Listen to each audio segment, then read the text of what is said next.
Known as the father of New France, Samuel de Champlain secured France's piece of the New World. He established the first 2 permanent French colonies and became the first European to see the Great Lakes, claiming them for France. Champlain also solidified many long-lasting alliances with Native Americans, but those alliances would pit France against a formidable tribe for centuries to come.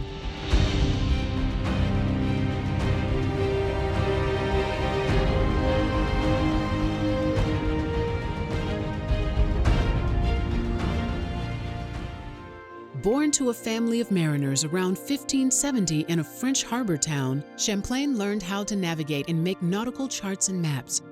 As a young man, he voyaged to Central and South America on one of his uncle's ships.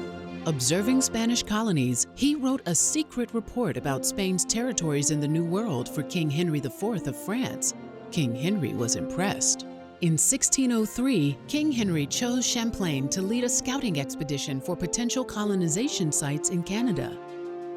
After 2 years of studying and mapping the region, Champlain selected a site on the peninsula of Nova Scotia for settlement. There, he founded Port Royal, France's first North American colony. A gifted leader, Champlain initiated the Order of Good Cheer. Each day, a settler and members of the neighboring Mi'kmaq tribe would gather game, fruit, and fish and prepare a banquet shared among fellow settlers and natives.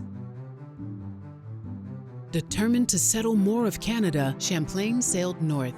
Guided by the Montagnais and Algonquian tribes, he explored the vast St. Lawrence River until he reached another optimal site.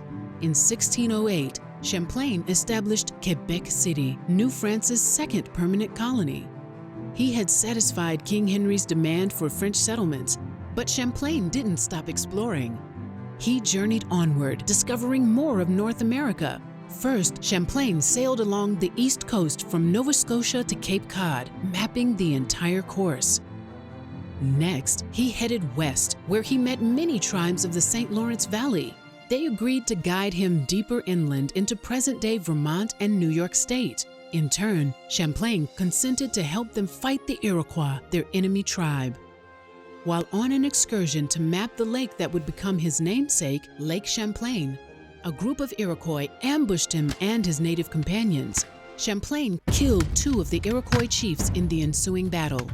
The Iroquois fled, but the French became their enemies for many years to come. His allies told Champlain about magnificent lakes to the west that no European had seen. They guided him through the wondrous interior lands of North America until they reached the shores of the Great Lakes, the largest group of freshwater lakes on the planet. Champlain explored and mapped 2 of the 5 Great Lakes, Lakes Ontario and Huron.